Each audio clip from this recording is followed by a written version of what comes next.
हरियाली अमावस्या की कथा। बहुत समय पहले एक प्रतापी राजा था। उनको एक बेटा और एक बहू थे।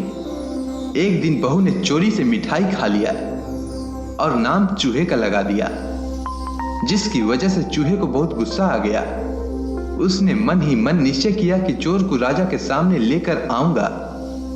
एक दिन राजा के यहाँ कुछ मेहमान आए हुए थे।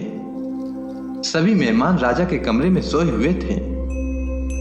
बदले की आग में जल रहे चूहे ने रानी की साड़ी ले जाकर उस कमरे में रख दिया।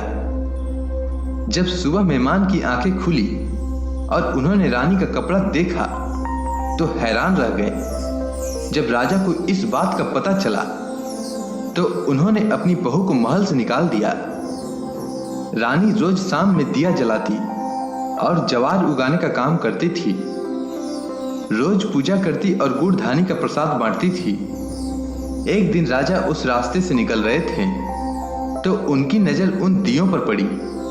राजमहल लौटकर राजा ने सैनिकों को जंगल भेजा और कहा कि जाकर देखो वहां क्या चमत्कारी चीज थी। सैनिक जंगल में उस पीपल के पेड़ के नीचे गए जहां दिए थे। उन्होंने वहां देखा कि दिए आपस में बात कर रही थी। सभी अपनी अपनी कहानी बता रही थी। तभी एक शांत से दिए से सभी ने सवाल किया कि तुम भी अपनी कहानी बताओ। तो दिए ने बताया कि वह रानी का दिया है। उसने आगे बताया कि रानी की मिठाई चोरी करने और आरोप चूहे पर लगाने की वजह से बदले की आग में जल रहे चूहे ने रानी की साड़ी मेहमानों के कमरे में रख दिया था और बेकसूर रानी को सजा मिल गई।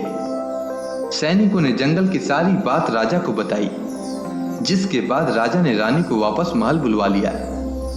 जिसके बाद रानी खुशी खुशी महल में रहने लगी। उम्मीद करता हूं आपको यह कथा अच्छी लगी होगी। जय श्री कृष्ण।